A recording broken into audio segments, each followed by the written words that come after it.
고맙습니다. 주 앞에 따라주시면 돼요. 자, 감사합니다. 자, 오늘 하나님께서 주신 말씀으로 믿고 시편 103편 1절로 5절까지 말씀을 봉독해 드리겠습니다. 시편 103편 1절로 5절까지 말씀 봉독합니다. 내 영혼아 여호와를 송축하라. 내 속에 있는 것들아 다 그의 거룩한 이름을 송축하라. 내 영혼아 여호와를 송축하며 그의 모든 은택을 잊지 말지어다. 그가 내 모든 죄악을 사하시며 내 모든 병을 고치시며 내 생명을 파멸해서 속량하시고 인자와 긍휼로 관을 씌우시며 좋은 것으로 내 소원을 만족하게 하사 내 청춘을 독수리같이 새롭게 하시는도다. 아멘. 자, 저는 오늘 시편 103편 1절 말씀을 배경으로 해서 따라서 해보시기 바랍니다. 야훼 하나님을 송축하라. 예, 야훼 하나님을 송축하라, 이런 제목으로 말씀을 전하면서 하나님의 은혜가 넘치시기를 예수님의 이름으로 간절히 축원을 드리겠습니다. 여러분, 성경에 많은 내용들이 있지만 오늘은 우리 시편 103편을 지금 읽어봤습니다. 여러분, 시편은요 하나님을 만난 사람들의 간증입니다. 하나님을 믿고 따랐더니 하나님께서 이렇게 은혜를 주셨다는 거예요. 그래서 늘 하나님을 찬송하고 하나님 은혜 가운데 거하겠습니다 라고 하는 것이 시편의 내용이고 시편을 기록한 간증자들의 어떤 그 경험이라고 볼 수가 있습니다. 여러분, 시편 1편은요 복 있는 사람은 율법을 즐거워하여 율법을 묵상하는 자라다, 이렇게 정의를 내리고 있습니다. 여러분, 복 있는 사람은 세상 정의하고 달리 성경에서 얘기하는 이 복 있는 사람은 하나님의 말씀을 즐거워하고 그 하나님의 말씀을 묵상하는 자가 바로 복 있는 자라고 이렇게 시편 1편에서는요 기록하고 있습니다. 그리고 마지막 시편 150편에 보면은요 하나님을 찬양하라고 결론을 내리고 있습니다. 시편이요 1편서부터 150편까지 있는데 이 150편에는요 6절밖에 안 됩니다. 1절로부터 6절밖에 안 되는데 그 중에서도 하나님을 찬양했다는 말이 11번이 나옵니다. 이 얘기는 뭐냐면 하나님 말씀대로 율법을 지키고 묵상하며 살았더니 하나님께서 놀라운 은혜를 베풀어 주셨다는 거예요. 그래서 시편 150편 결론이 뭐냐면 나는 그러므로 하나님을 찬양하며 살겠다, 이것이 시편의 결론이라고 우리들에게 말씀하고 있다는 사실을 믿으시기를 바랍니다. 여러분, 오늘 시편 103편은 다윗왕이 기록한 시편입니다. 이 다윗왕은 그야말로 하나님의 말씀대로 살아서 하나님의 놀라운 은혜가 있었다는 거예요. 그래서 자기는 하나님을 송축하면서 살겠다라고 본인의 간증을 여기 시편 103편에서 기록해 놓고 있다는 사실을 기억하시길 바랍니다. 여기 1절 한번 보겠습니다. 1절에 보니까 내 영혼아 야훼를 송축하라. 내 속에 있는 것들아 다 그의 거룩한 이름을 송축하라 말씀하고 있습니다. 이거는요 마음속 깊은 곳에서 솔직하게 하나님을 송축할 것을 그렇게 이야기하고 있습니다. 그냥 외면적으로 간단히 그런 것이 아니라 마음 심중에 우러나와서 하나님을 송축하라고 말씀하고 있습니다. 왜냐하면요 하나님을요 우리의 마음을 보시기 때문에 그래요. 우리의 속마음을 보시는 하나님이기 때문에 하나님을 찬양하려면 우리의 속마음을 전체를 통해서 솔직하게 이렇게 하나님을 송축하라고 이야기하고 있습니다. 그리고요 하나님께서 이렇게 우리의 마음을 보는 것과 같이 우리가요 외면적으로 못나고 불의하고 추악하다고 하더라도 우리 마음 깊숙한 곳에 하나님을 사랑하는 마음이 있으면 하나님께서 그 마음을 보시고 우리를 축복하시고 사랑하시고 함께 하신다는 거예요. 속마음을 보겠다는 거예요. 그렇게 하나님께서는 우리의 속마음을 통해서 은혜를 주시듯이 하나님의 찬송도 하나님의 속마음, 우리의 속마음을 다해서 하나님을 찬양할 것을 여기에 기록해 놓고 있습니다. 여기 2절에 보니까 내 영혼아 여호와를 송축하며 그의 모든 은택을 잊지 말지어다, 이렇게 말씀하고 있습니다. 이 얘기는요 지난날에 다윗에게 베푼 하나님의 은혜가 있기 때문에 그런 은혜를 기반으로 해서 하나님을 이렇게 송축하라고 말씀하고 있습니다. 자, 여기 3절로부터 5절에 보니까 지난날에 베푸신 은혜가 있다고 그러는데 그 지난날에 베푼 은혜에 대해서 이야기하고 있습니다. 3절로 5절에 보니까 그가 내 모든 죄악을 사하시며 내 모든 병을 고치시며 내 생명을 파멸해서 속량하시고 인자와 긍휼로 관을 씌우시며 좋은 것으로 내 소원을 만족하게 하사 내 청춘을 독수리같이 새롭게 하시는도다 말씀하고 있습니다. 여러분, 이와 같이 하나님의 지난해 베푸신 은혜가 있다는 거예요. 여기 3절에 보니까 우선 내 모든 죄악을 사하시며 말씀하고 있습니다. 하나님은요 우리의 모든 죄악을 사하시는 좋으신 분이란 사실을 믿으시기를 바랍니다. 여러분, 이거는요 죄를 지어받고 죄책감에 시달려 본 사람이라고 하면은 이 말씀이 얼마나 은혜의 말씀이고 위로가 되는 말씀이라는 것을 여러분 아실 겁니다. 해 아래 의인이 없어요. 다 죄인입니다. 사람이요, 솔직한 얘기를 해요. 정직하게 하나님 한번 정직하게 이 세상을 살아보겠다고 하는 사람은 다 느끼는 것이 뭐냐면 나는 죄인이라는 거예요. 이거는 하나님 믿고 안 믿고를 떠나서 누구든지 가질 수 있는 기본적인 생각입니다.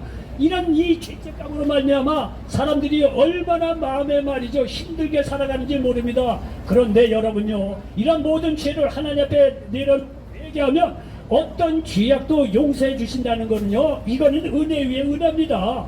왜 이 시편의 103편에서 말이죠, 여기 그가 내 모든 죄악을 사시며 이렇게 다윗이 이야기를 하느냐 하면은요, 죄를 지은 사람이 다리가 절린다고 이 다윗도요 이게 이렇게 하는 이유가 있어요. 여러분요, 다윗은 정말 어린 시절부터 하나님을 경외했던 사람이에요. 근데 여러분, 많은 사람들이 생각하기에 다윗은 원래부터 의로운 사람이기 때문에 하나님께 쓰임받는 사람이라 이렇게 생각하는데 천만에 그렇지 않습니다. 여러분요, 다윗은요 우리가 생각하는 이상으로 죄를 범한 사람이에요. 자기의 부하 우리야, 충성스러운 부하가 있어요. 그 안에 밧세바라고 있어요. 밧세바라는 이 여인이 너무 멋있다 보니까 자기 왕의 권력으로 강제로 그 부인을 말이죠 데려다가 자기 부인으로 삼습니다. 그것도 부족해서 말이죠, 부하 우리야를 이 전쟁 때 제일 최전선에 보내서 의도적으로 죽게 합니다. 얼마나 큰 죄를 지었는지 몰라요. 이것에 대해서 이 나단 선지자가 말이죠 하나님의 말씀을 듣고 다윗에게 찾아옵니다. 야, 내가 부족함이 없이 다 줬는데 너는 어떻게 이 부하의 아내를 말이죠 겁탈하고 그 부하까지 죽일 수 있느냐 이거예요. 하나님이요 나단 선지자를 보내서 호통을 칩니다. 이것에 대해서 말이죠 이 다윗은요 그 자리에서 나단 선지자 앞에 무릎 꿇고 하나님께 회개를 합니다. 여기 시편 51편 17절에 보니까 하나님께서 구하신 제사는 상한 심령이라 하나님이요 상하고 통회하는 마음을 주께서 멸시하지 아니하시리이다 말씀하고 있습니다. 여러분 기억할 것은 뭐냐면, 여러분이 아무리 무슨 죄를 지었다고 하더라도요 하나님은 좋으신 하나님이라는 사실을 기억하시길 바랍니다. 여러분이 아무리 죄를 지었다기 간에 좋으신 하나님을 기억해서 그 하나님께 나와서 여러분의 모든 죄악을 회개하고 용서를 구하면 하나님께서 그 용서해 주신다는 사실을 믿으시기를 바랍니다. 다윗은요 이거를 알았어요. 다윗이 엄하고 정말 이 죄로 말미암아 정말 모두 이 어떤 죄에 대해서 심판하시는 하나님의 무서운 하나님도 알았지만 하나님은 좋으신 하나님이라는 걸 알았어요. 아무리 큰 죄를 지었든지 간에 하나님 앞에 나와서 중심으로 회개하면 하나님께서 용서해 주신다는 그런 좋으신 하나님에 대한 이 믿음이 다윗에게 있어서요. 이게 다윗이 정말로 그거는 주어 마땅한 그런 죄악이죠. 그러나 자기가 죽을 수밖에 없는 그런 절망적인 상황 속에서도 하나님 좋으신 하나님이라는 것을 기억해서 하나님 앞에 나가서 회개했다는 거예요.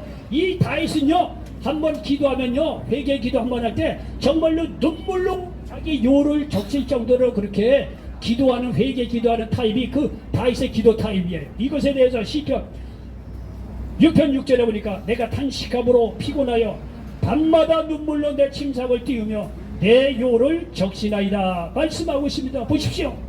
밤마다 눈물로 침상을 띄울 정도로 내 요를 적실 정도로 이렇게 기도하는 거예요. 다윗의 기도 타입이 그렇다는 거예요.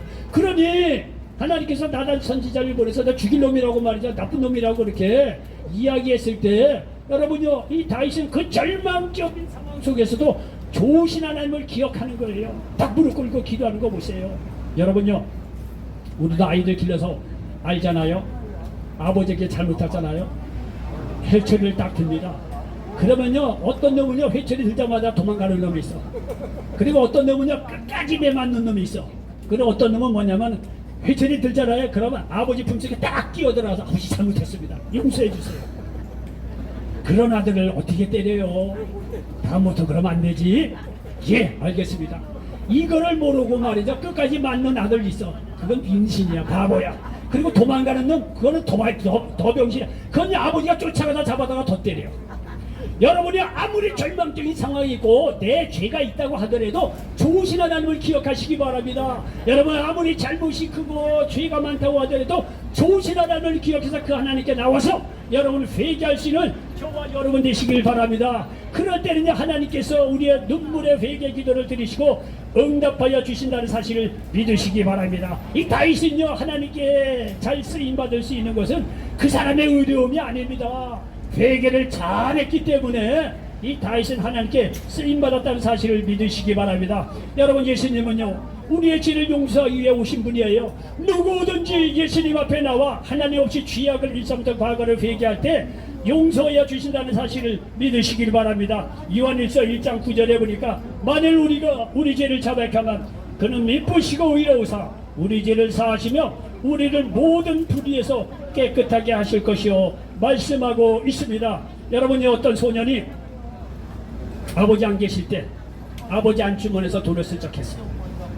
그런데 그 하나밖에 없는 누나가 그걸 딱 봤어.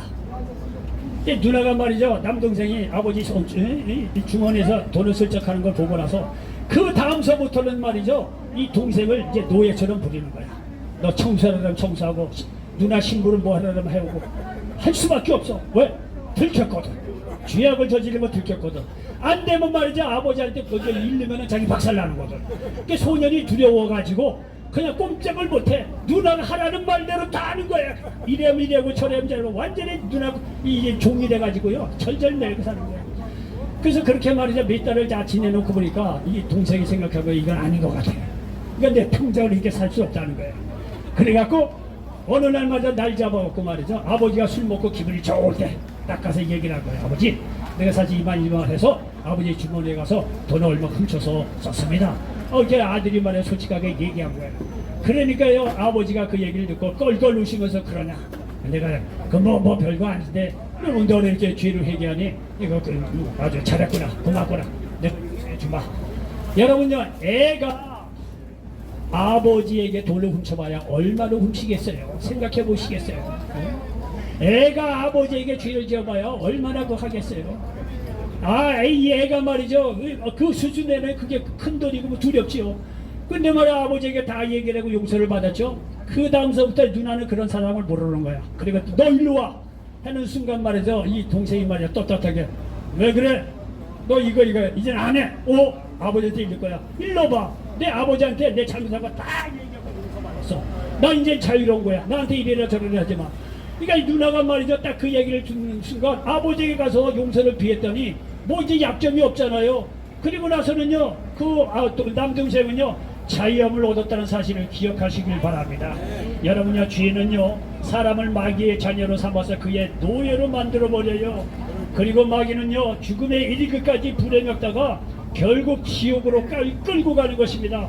그러나 예수님의 십자가 보혈로 우리는 자유를 얻은 것입니다. 얼마나 큰 은혜입니까? 여기 히브리서 2장 15절에 보니까 또 죽기를 무서워함으로 한평생 매여 종로로 타는 모든 자들을 놓아 주려 하시미니 말씀하고 있습니다. 요한복음 8장 32절에 보니까 진리를 알지니 진리가 너희를 자유롭게 하리라고 말씀하고 있습니다. 이와 같이 하나님은 우리의 죄악을 사시는 좋으신 분이라는 사실을 기억하시길 바랍니다. 그리고 여기 다윗이 또 하나님의 은혜를 입은 게 뭐냐면 내 모든 죄악을 사하시며 내 모든 병을 고치셨다고 말씀하고 있습니다. 여러분요, 오늘날요 우리가 구약이나 신약을 많이 봤기 때문에 하나님은 좋으신 하나님이고 죄를 용서해 주시고 구원하시고 병도 치료해 주신 하나님이더구나, 이런 거를요 너무나 많이 들었기 때문에 그나마 믿음이 있습니다. 그러나 다윗 시대 때는 경우가 달라요. 그렇게 말씀이요 오늘 저는 이렇게 많이 그렇게 자주 접할 그런 기회가 아닙니다.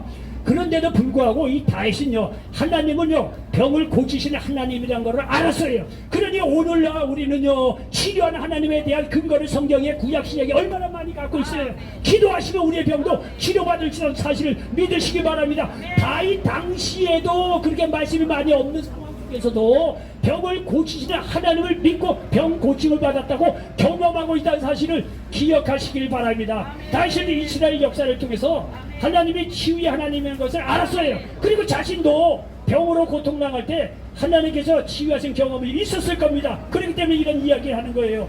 여러분, 이스라엘 백성들이 출애굽을 해서 홍해를 건너서 말이야 광야 생활을 시작하죠. 광야를 딱 접어 들어가고 말이야 3일을 갔는데 물이 없는 거예요. 얼마나 목말라 죽겠습니까? 갖고 온 물도 다 날아갔겠죠. 3일 길을 말이죠 물을 발견하지 못해서 목말라 죽겠는데 그때 마라라고 하는 곳에 도착해서 한 우물을 발견한 거예요. 물이 있는 거예요. 저희 성지순례 갔다 가서 마라의 그 우물터를 한번 가본 적이 있어요.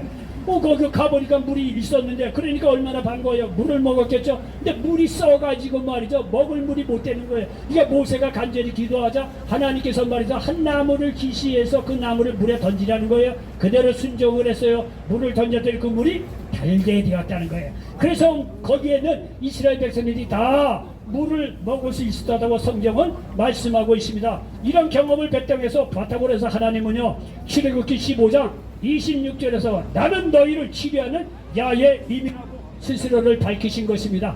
여러분, 출애굽 당시에는요, 하나님에 대해서 사람들이 잘 몰라요. 오늘 우리하고 달라요. 하나님께서 출애굽을 해서 가라긴 갔는데 도대체 하나님이 어떤 분인가 이스라엘 백성이 모르는 거예요. 그런데 하나님은요, 그런 이 출애굽한 이스라엘 백성들의 고난과 고통을 통해서 하나님이 어떻다는 것을 하나씩 이렇게 가르쳐 주시는 거예요. 홍해를 딱 썼을 때, 야, 이거 어떻게 할까? 이거 하나님께서 홍해를 가르잖아요. 그거를 통해서 아하, 하나님은요, 홍해를 가르치는 정말 못하실 것이 없는 전능한 하나님인 거를 이스라엘 백성이 배웠어. 그리고 애굽을 딱 가서 이 광야를 갔는데 물이 말라.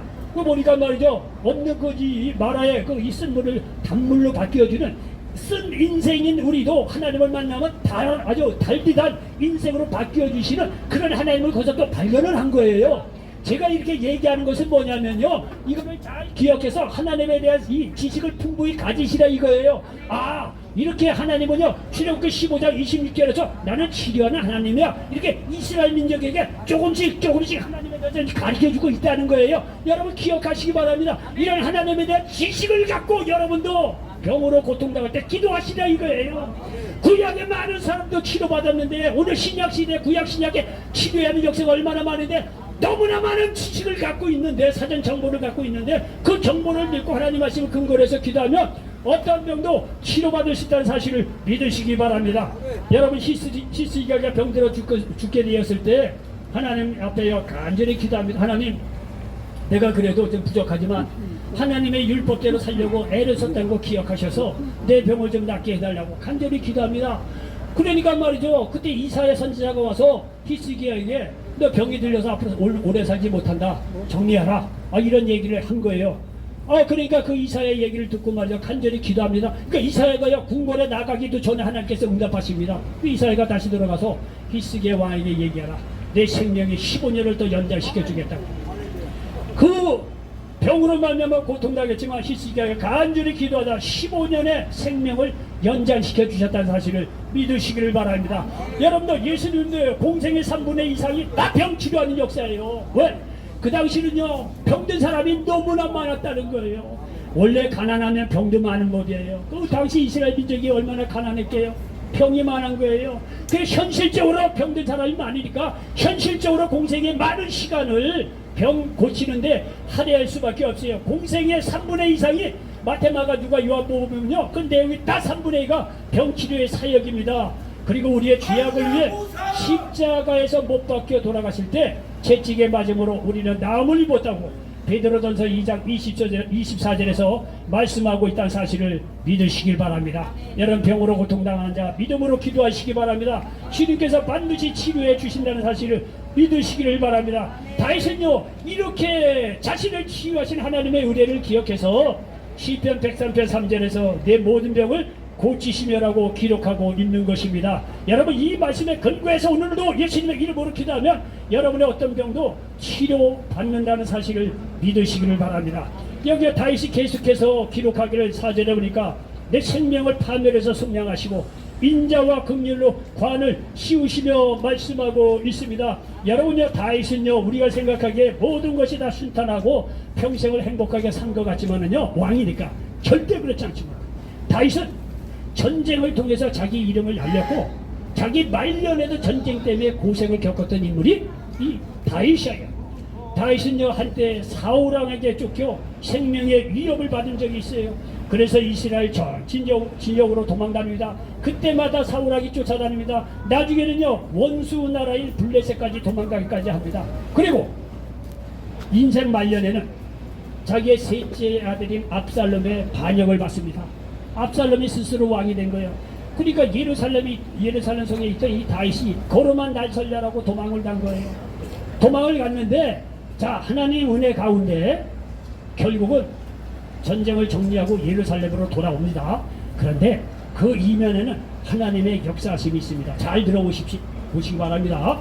자, 셋째 아들 압살롬이 군대를 딱 모으고 전지 반란을 일으켰어. 그러니까 예루살렘이 걸어만 날 살라고 도망갔어. 도망갔는데 거기 이 다윗의 친구 중에 후세라는 사람이 있어요. 그러니까 후세도 같이 도망을 간 거예요. 다윗하고 친구니까. 그러니까 다윗이 말이 하는 얘기가 뭐냐면 다윗 그 후세 보러 넌 나 쫓아오지 말고 다시 압살롬에게 가라. 이제는 다윗을 이어서 아들에게 내가 충성을 다하겠다. 이렇게 얘기를 하고 거기 상황이 어떤지 내게 보고를 좀 했으면 좋겠다. 이렇게 첩자를 보내는 거예요. 후세를. 그런데 여기요 압살롬에게요 아히도벨이라고 하는 모사가 있어요. 지혜로운 사람이 있었다는 거예요. 이 사람 원래 다윗 밑에 있던 사람인데 이 압살롬에게 붙은 거예요. 근데 이 아히도벨이라는 사람이 얼마나 지혜로운지 그 사람이 뭐 어떠한 지혜로운 얘기를 하면 이게 망하는 법이 없을 정도로 그렇게 지혜로운 사람이었어요. 아닌 게 아니라 압살롬이요 예루살렘에 딱 점령을 하고 이제 전략회의를 하겠지. 그래서 이제 무슨 얘기를 하냐면 이렇게 얘기를 하는 거예요. 그러니까 아히도벨이 딱 지혜를 내는 거예요. 압살롬 왕이요 빨리 다윗을 쫓아가면 우리 다윗을 죽일 수 있습니다. 이렇게 안을 낸 거예요. 쉽게 얘기해서. 그리고 후세가요 그 얘기를 가만히 듣고 보니까 이거 그냥 난리 났거든요. 바로 쫓아가면 다윗 죽는 거예요. 그 지금 상황이. 이게 다윗 후세가 하는 얘기가 뭐냐면 왕이시여. 그거 아닙니다. 다윗은요 용사 중에 용사라서 쉽게 그렇게 쫓아간다고 해서 잡힐 사람이 아닙니다. 시간을 주고 대군을 만들어서 다윗을 쫓아가면 압살롬 왕 당신이 이길 겁니다. 이렇게 얘기를 한 거예요. 자 이렇게 얘기를 해놓고 나서 후세가 말이죠 사람을 보내서 이렇게 안을 냈다고 얘기해서 이제 다윗에게 사람을 보내야 빨리 피하라고. 근데 결국은요 압살롬이 말이죠 후세의 안을 택합니다. 아히도벨의 안을 택했으면은 압살롬이 말이죠 전쟁에 승리하는 그런 상황이에요. 빨리 쫓아갔으면 다윗이 허겁지겁 도망가기 때문에 그거 박살나는 거예요. 근데 하나님께서 아히도벨의 계획을 패하게 합니다. 후세의 안을 택해가 만들어요. 압살롬의 마음을 그런 마음을 주셔서.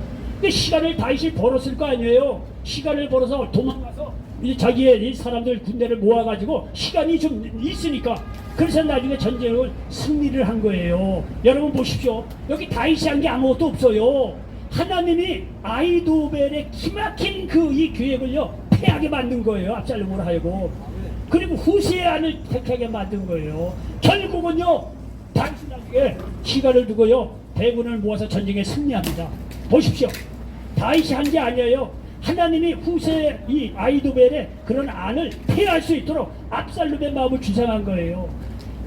하나님이 택하신 자녀들은요 우리가 모르는 사이에 하나님께서 택하신 자들을 보호하시고 도와주실 그런 부분이 있다는 사실을 기억하시길 바랍니다. 이게 우리가 예수 믿고 구원받는 자녀들의 축복이에요.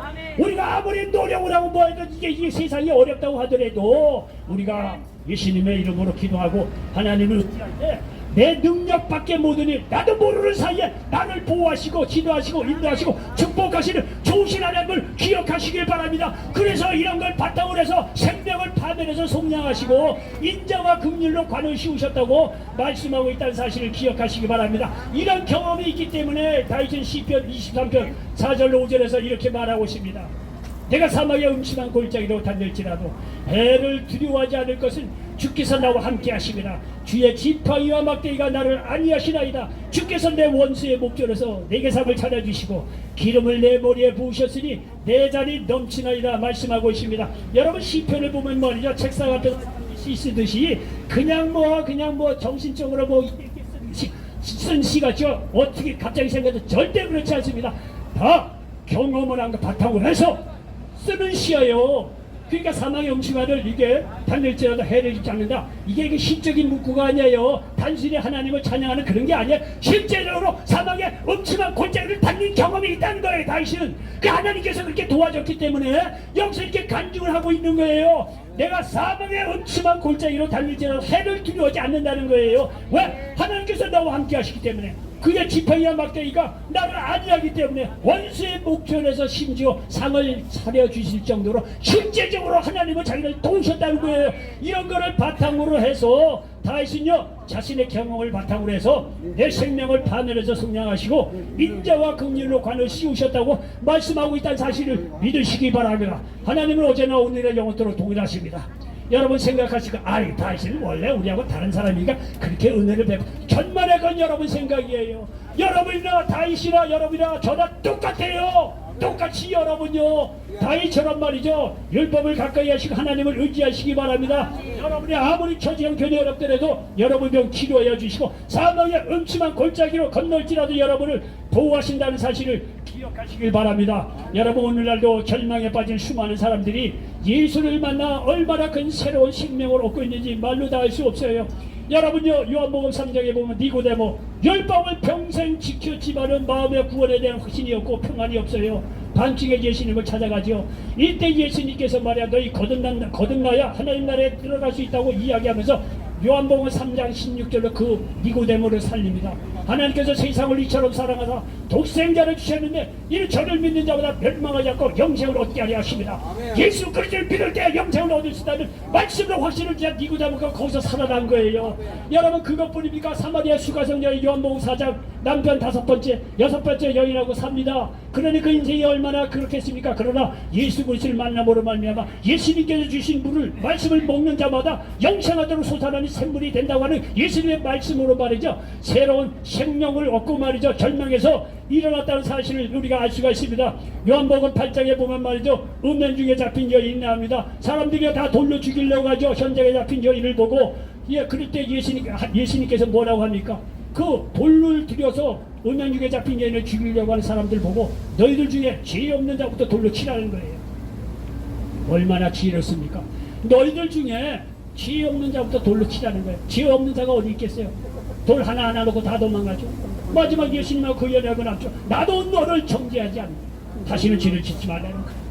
여러분 죽음의 위기 속에서 예수님을 만나서 음란 중에 잡힌 여인이 살아납니다. 여러분 요한복음 9장 날 때부터 맹이 된 사람이 태어납니다. 사람들이요 이 사람이 자랄수록 수근수근 됩니다. 아 저렇게 내면서부터 나면서도 맹이 된 사람은 저 사람 당사자가 잘못했지 간에 그 부모의 죄 때문일 거야. 분명히 그럴 거야. 얼마나 수근수근 됩니까? 나면서 맹인으로 태어난 것도 억울한데 자기 평생 동안 이런 소리를 들으면서 자라야 되니 그 인생이 얼마나 기구한 인생이겠습니까? 그러나 그도 예수님을 만남으로 말미암아 눈을 뜨게 되고 보게 됩니다. 결과적으로 그 사람의 절망이 하나님의 치료에 하나님을 나타내는 영광의 자리가 된 것을 우리가 여기서 볼 수가 있습니다. 여러분 이와 같이 나의 약점, 나의 질병, 나의 절망이 오히려 하나님의 영광을 드러내는 일이 될 수도 있다는 사실을 믿으시기 바랍니다. 그렇기 때문에 우리는 얼마든지 절망적인 상황 속에서도 소망을 가질 수 있다는 사실을 믿으시기 바랍니다. 명하치 하나님은 인자하심과 긍휼을 베풀어 파멸해서 우리의 생명을 구원해 주신다는 사실을 믿으시기 바랍니다. 고린도전서 10장 13절에 사람이 감당할 시험 밖에는 너희가 당한 것이 없나니 오직 하나님은 미쁘사 너희가 감당하지 못할 시험당함을 허락하지 아니하시고 시험당할 즈음에 또한 피할 길을 내사 너희로 능히 감당하게 하시느니라. 여러분 아버지가 회초리 듭니다. 그때 엄마는 어떤 역할을 해요? 뒷문을 살짝 열어놓고 아들아 저 뒷문으로 도망가라. 뭔 얘기하는지 아시죠? 아버지가 승질이 나서 말이죠 회초리를 들고 야 저기 영철이 어딨어? 얘를 들면 말이죠 어딨어? 무새끼 어디지 이게 말이야 이거 가만히 안 있어. 회초리를 들고 말이죠 아들 영철을 잡으려고 때려잡으려고 쫓아다닙니다. 어머니가 하는 역할이 뭡니까? 문을 딱 열어놓고 얘야 빨리빨리 도망가라. 아버지 화날 때만 피하면 괜찮아. 아버지 좋은 거 알잖아. 지금 화가 나서 그러니까 너 빨리 뒷문으로 도망가라. 여러분요 아무리 절망과 좌절 그 속에서도 하나님은 우리에게 피할 길을 내신다는 사실을 믿으시기 바랍니다. 시편 94편 22절에 야훼는 나의 요새이시여 나의 하나님은 내가 피할 반석이시라 말씀하고 있습니다. 여기 다윗의 이 시편에 말이죠 5절에서 계속 이야기합니다. 좋은 것으로 내 소원을 만족하게 하사 내 청춘을 독수리같이 새롭게 하시는도다 말씀하고 있습니다. 좋은 것을 주신다는 거예요. 요한 3서 2절에 보니까 사랑하는 자여 내 영혼이 잘됨같이 네가 범사에 잘되고 강건하기를 내가 간구하노라 말씀하고 있습니다. 로마서 8장 28절에 보니까 우리가 알거니와 하나님을 사랑하는 자 곧 그의 뜻대로 부르심을 입은 자들에게는 모든 것이 합력하여 선을 이루느니라 말씀하고 있습니다. 여러분요, 연세 드셨으니까 지난날 많이 생각이 날 거예요. 지나간 생각들이 많이 나잖아요. 형편이 좋은 사람도 그렇대지만 형편이 어려운 사람은요, 지난날 보면 다 슬픈 일이고 힘든 일들이야. 생각하고 싶지가 않아. 그리고 과거에 말이죠, 좀 슬픈 일들이야. 힘들어요. 그런데 여러분요, 예수 믿고 좋은 게 뭐냐면 과거의 아픔, 슬픔을 마음이 아픈 그런 거라도 믿음 안에서 보면요, 그것이 다 합력해서 선을 이루세요. 아, 내 그 과거의 아픔, 그 좌절, 절망 이런 거를 통해서 하나님께서 나를 오늘 그래도 예수 믿게 하시고 이렇게 축복의 자리를 인도해 주셨구나. 지난날에요, 아픔, 절망, 좌절도요, 믿음 안에서 보면 딱 그만한 이유가 있고 긍정적인 면이 있어요. 결국은 합력해서 선을 이루신 하나님이 있기 때문에 우리의 지난날 아픔도 다 그런 의미가 있고 지난날의 절망도 지금 생각하면 내게 유익한 면이 있다는 거예요. 그래서 지난날요, 그렇게 슬프게 인생을 보지 않게 돼요. 언제나 어렵고 힘든 일에도 좋으신 하나님은 나와 함께 있는데 하나님께서 어떻게 하든 나로 하여금 영혼도 잘되고 번사도 되고 강건할 뿐만 아니라 모든 것을 합력해서 선을 이렇게 좋으신 하나님이 있기 때문에 나의 실수, 좌절, 절망조차도 나의 연약한 주자도 다 합력해서 선을 이루신다는 하나님을 믿으시기 바랍니다. 이런 걸 바탕으로 해서 우리는 인생을요, 긍정적으로 볼 수가 있는 거예요. 기뻐할 수가 있고 감사할 수 있다는 사실을 믿으시기를 바랍니다. 여러분요, 끝으로 여기에 내 청춘을 독수리같이 새롭게 하신다고 말씀하고 있습니다. 여러분요, 정말 이 말이 사실인 것은 여러분 말씀을 가까이 하고 성령으로 충만하면요, 우리의 속사람이 날로 새롭게 되어 날마다 청춘과도 같이 새롭게 됩니다. 고린도후서 4장 16절에 보니까 그러므로 우리가 낙심하지 아니하노니 우리의 겉사람은 낡아지나 우리의 속사람은 날로 새로워지도다 말씀하고 있습니다. 여러분 나이 들면요, 우리 무슨 뭐 볼 게 뭐 있어요. 아무리 미모가 좋고 잘생겨도 나이 60, 70, 80을 딱 그렇고 그래요. 겉사람 후패한 거 거울 볼 때 얼마나 절망이 됩니까? 그러나 절망할 필요가 없습니다. 겉사람은 후패할는지 모르지만 우리의 속사람은요, 예수 믿는 사람은요, 말씀과 성령으로 충만해서 날마다 새로워진다는 사실을 믿으시기를 바랍니다. 거기에다가 말이요, 이사야서 40장 29절에 31절에 보니까 피곤한 자에게는 능력을 주시며 무능한 자에게는 힘을 더하시나니 소년이라도 피곤하며 곤비하며 장정이라도 넘어지며 쓰러지되 오직 야훼를 앙망하는 자는 새 힘을 얻으리니 독수리가 날개치며 올라간 같을 것이며 다른 박질라 해도 곤비하지 아니하겠고 걸어가도 피곤하지 아니하리로다 말씀하고 있습니다. 결론입니다. 여러분 날마다 하나님을 성축하시기 바랍니다. 하나님께서 모든 병을 고치시고 생명을 파멸해서 구하시고 좋은 곳으로 세워주사 우리의 청춘을 독수리같이 새롭게 하신다는 사실을 믿으시기 바랍니다. 이런 놀라운 역사가 있으시기를 예수님의 이름으로 간절히 축원을 드리겠습니다. 기도합니다. 좋으신 아버지 하나님, 고맙고 감사합니다. 오늘 시편 103편 말씀을 가지고 야훼 하나님을 성축하라 이런 제목으로 말씀을 나눴습니다. 이 말씀이 이제라게 모든 분들에게 그대로 응하게 도와 주시옵소서. 예수님의 이름으로 감사하며 기도하옵나이다. 아멘.